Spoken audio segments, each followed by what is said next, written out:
Você pode estar num vagão de metrô lotado e estar só. Ela se define pela fragilização dos vínculos, pela superficialidade das relações e pelo medo crescente da intimidade. Trata-se de uma solidão vivida em meio ao excesso. Excesso de estímulos, excesso de informação, excesso de presença virtual. Vamos falar sobre essa hiperconexão e o vazio existencial. A cultura digital nos prometeu muitas coisas. Prometeu proximidade, prometeu a democratização da comunicação, a ampliação do espaço público. E, no entanto, o que observamos hoje é um fenômeno ambíguo. Quanto mais conectados estamos tecnologicamente, menos experiências de encontro genuíno parecem ocorrer. O filósofo Byung-Chul Han, ele faz um alerta muito preciso sobre isso. Ele diz que nós arrastamos-nos atrás da mídia digital e que essa mídia, aquém da nossa decisão consciente, transforma decisivamente nosso comportamento, transforma nossa percepção, nossa sensação, nosso pensamento e a nossa vida em conjunto. A hiperconexão atua como uma forma de embriaguez. Estamos continuamente estimulados, mas pouco presentes. É preciso entender que o excesso de comunicação não produz necessariamente sentido. Pelo contrário, muitas vezes ele favorece a dispersão, favorece a fadiga psíquica e gera um vazio existencial difuso. A mediação tecnológica, ela substitui a presença real e isso acaba enfraquecendo a experiência do encontro verdadeiro. Para compreendermos melhor esse fenômeno, Byung-Chul Han propõe um conceito interessante, o conceito de enxame digital. Qual a diferença entre o enxame e a massa tradicional? A massa possui uma conexão simbólica, ela tem uma capacidade de ação coletiva. Já o enxame digital, não. O enxame ele é formado por indivíduos isolados, autocentrados e permanentemente expostos. No enxame digital, não há um verdadeiro nós. Falta-lhe alma, falta-lhe espírito, falta uma direção comum. Cada indivíduo fala, opina e se manifesta, mas não se constrói uma voz coletiva. A visibilidade substitui o reconhecimento. O engajamento, o like, o comentário rápido substitui o vínculo real. Essa dinâmica intensifica a nossa solidão. Por quê? Porque estamos constantemente sendo vistos, mas raramente somos reconhecidos em nossa singularidade.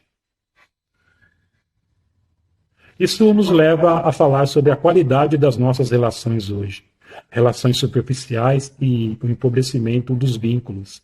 Na lógica digital, as relações tendem a ser rápidas, utilitárias e, infelizmente, descartáveis. O outro passa a ser percebido muitas vezes como um meio de validação, um meio de entretenimento ou uma confirmação narcísica das nossas próprias ideias. Vivemos a cultura do desempenho, a cultura do like e da resposta imediata.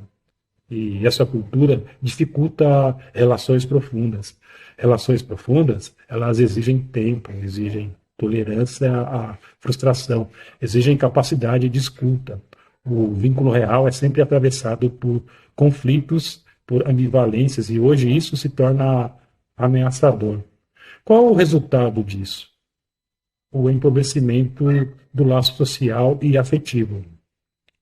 O que favorece a solidão, mesmo em contextos onde parece haver intensa convivência. E aqui tocamos num ponto crucial. O medo da intimidade, o isolamento emocional, a solidão contemporânea está diretamente ligada a esse medo, porque intimidade implica risco. O risco deve ser visto como realmente somos, o risco de depender, o risco de se frustrar e de frustrar o outro. Nós vivemos em uma cultura que valoriza a autonomia extrema, o controle, a autossuficiência. Nesse cenário, a dependência afetiva é vivida como uma fraqueza. E esse medo não conduz necessariamente ao isolamento físico, ele conduz ao isolamento emocional. Nós compartilhamos imagens, compartilhamos opiniões, compartilhamos informações e o dia todo, mas não compartilhamos afetos reais. Não compartilhamos nossas angústias, nossas vulnerabilidades. A verdadeira intimidade exige desaceleração, exige presença, exige escuta. Elementos cada vez mais escassos em uma sociedade orientada pela velocidade e pela produtividade. Agora precisamos conectar essa solidão ao sofrimento psíquico. Vamos falar de solidão e ansiedade. O crescimento da solidão está intimamente relacionado ao aumento vertiginoso dos transtornos de ansiedade.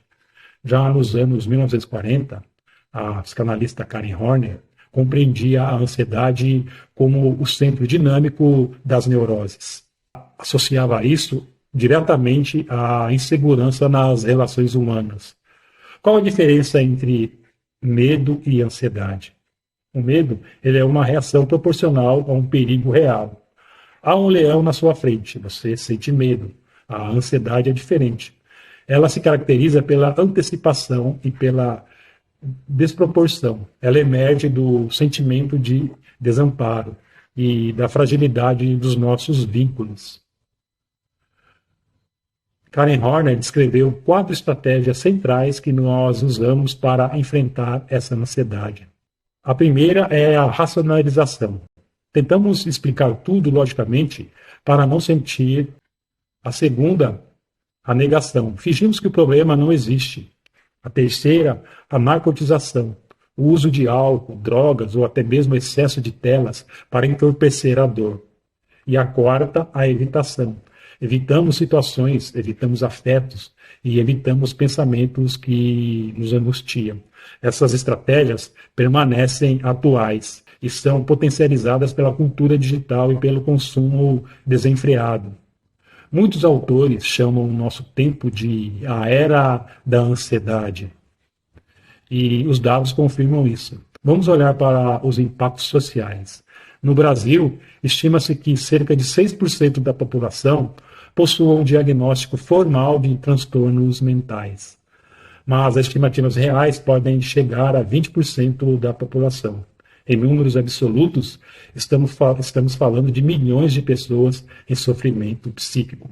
Trata-se de um grave problema de saúde pública, com impactos diretos na vida social, na vida familiar e na vida profissional.